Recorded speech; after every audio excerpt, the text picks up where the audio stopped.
Ya nantilah kalau Pak pesantren kita itu sudah selesai.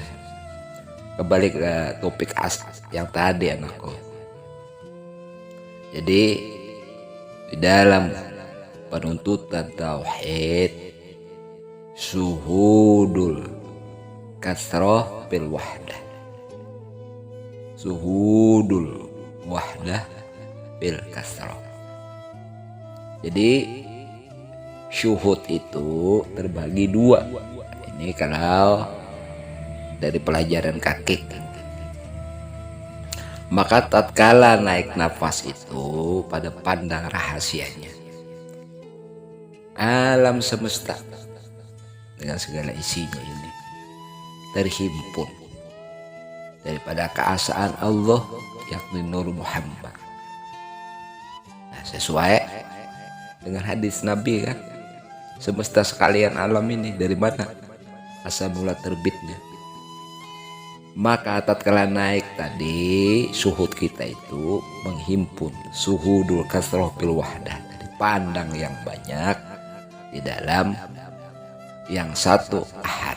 Nah, keesaan Allah ini dinyatakan kepada nurnya. Kemudian tatkala turun pandang pada rahasia yakni syuhud tadi, suhudul wahdah bil kasroh, daripada keesaan Allah, daripada esanya zat Allah tadi, bitlah semesta pandang yang ahad pada tiap-tiap sesuatu yang maujud yang banyak ini.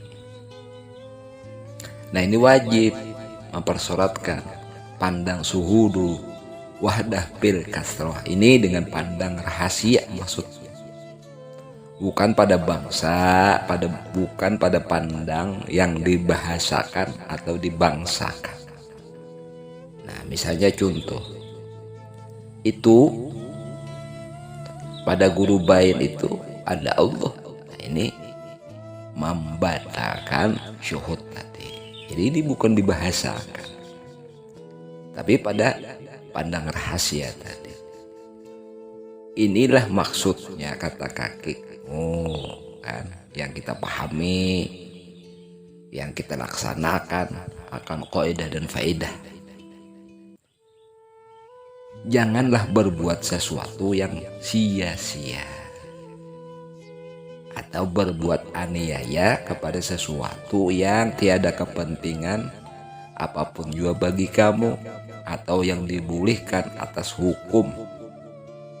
Misalnya, membunuh babi. Babi itu sudah dikodokkan atasnya najis mughaladzah. Kalau dia di hutan, tiada memperbuat akan suatu kerusakan, yakni pada lingkungan habitatnya, kita dilarang membunuhnya. Nah, kecuali dia sebagai hama, sebagai pengganggu dan pengrusak, bolehlah di sana berlaku atasnya hukum. Jadi bukan dilarang kita memotong pohon, membunuh binatang dengan alasan-alasan yang benar oleh hukum. Kemudian lagi, misalnya pengertian suhudu wahdah bil kasrah, jadi pandang yang banyak di dalam yang satu, pada pandang rahasiamu itu. Kita memotong pohon. Nah, faedahnya dan keperluannya itu soal apa? Nah, ini yang direnungkan. Jika keperluannya itu tiadalah, ia akan mendesak keperluan itu. Nah, dilarang. Pengertian kaki, pembangunan yang tidak berwawasan lingkungan itu diharamkan, kata kakekmu, daripada gurunya. Nah, asal potong saja untuk usaha, keperluan hawa nafsu. Ya seperti sekarang ini kan. Kerusakan itu karena pengambilan energi itu cenderung kepada hawa nafsu. Inilah ajaran tauhid, membatasi kita untuk kepentingan kita. Jadi tauhid itu terrealisasi berkaitan dengan hukum syariat. Nah, jika sesuatu perbuatan terhadap alam ini tiada dibatasi dengan pengertian-pengertian hukum tadi, nah, dan pengertian hukum tadi berkaitan dengan tauhid, sekalipun boleh mengambilnya untuk kepentingan-kepentingan kita sebagai khalifah di muka bumi, tetapi tidak memandang akan efek samping, yakni kerusakannya. Yang maksud kaki tadi kan pembangunan atau perbuatan apa juga pun mesti dilihat. Nah, ini akan wawasan kita terhadap lingkungan tadi. Allah percayakan kepada khalifah manusia keturunan Adam ini. Nah, bahwa Adam gagal di dalam pelaksanaan akan amanah Allah, yakni ruh 7 sifat ma'ani yang bertajalli pada dirinya itu, ya diwariskan lagi. Nah, jadi sifat sidq, amanah, tabligh, poponah inilah yang merupakan bagian yang digambarkan di dalam as-shalah itu, berdiri af'al Allah. Ini berdiri af'al Allah, orang yang benar bertauhidul af'al itu adalah bersifat sidq, benar artinya. Kemudian rokok itu asma Allah. Orang yang benar bertauhidul asma itu ada yang bersifat amanah. Kemudian sujud, sifat Allah. Orang yang benar bertauhidul sifat ini ada bersifat tabligh. Kemudian duduk, wujudullah. Wujudullah itu pada syuhud artinya adalah tauhidul zat. Nah, maka yang kemarin di konten itu silakan lihat lagi. Yang diterima akan sholatnya tadi, yakni yang sempurna akan ketauhidannya. Karena sifat ma'ani itu syaratnya wajib atas Nabi Adam. Kemudian nabi-nabi yang lain pun demikian. Termasuk sebenarnya kepada kita, tetapi cenderung ini kepada pemimpin. Yang 4 perkara tadi. Ini dasar menerima sifat ma'ani itu, anak. Sidq, amanah, tabligh, poponah.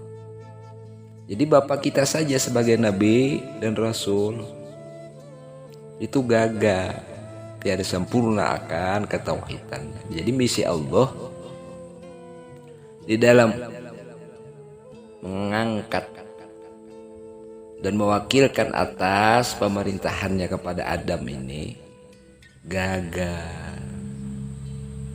Jadi disitulah makanya Adam itu lawan dari kata wujud awalnya itu, karena dia hanya lembaga, artinya batang tubuh. Wujud artinya ada, mustahil tiada, wajib akan zat Allah tadi ada. Lawannya apa? Adam, pakai air. Lawannya Adam ini hanya berbatang tubuh, syariat tiada, ia akan lagi bertajalli sifat 7 itu.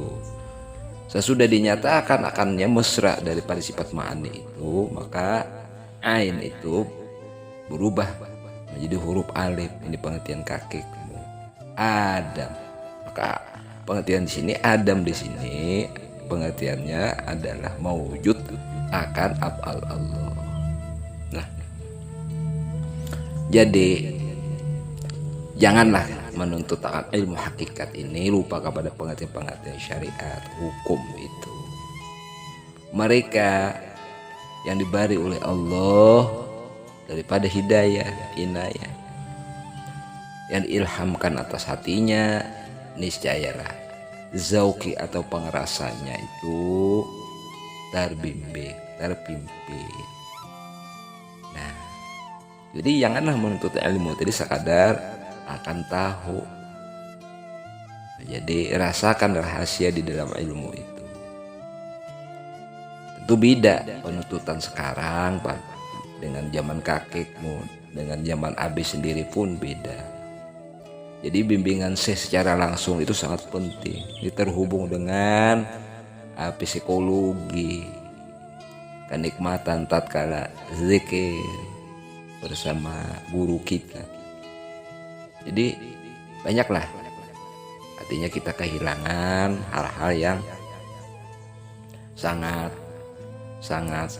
penting ya di dalam penuntutan ilmu. Ya, teknologi memberi gambaran dan memberi kemudahan, ya syukuri sajalah. Mudah-mudahan Allah memberi taufik dan hidayah kepada kita, dan jangan berputus asa. Tuntutlah akan ilmu, tiada pula akan ruginya. Jangan takut menuntut ilmu hakikat, karena ini ilmu hakikat ini nanti menghasilkan pribadi-pribadi yang lembut, yakni pribadi para sufi, tasawuf itu. Nah, mudah-mudahan kita bersama-sama berharap kepada Allah. Terima kasih anakku.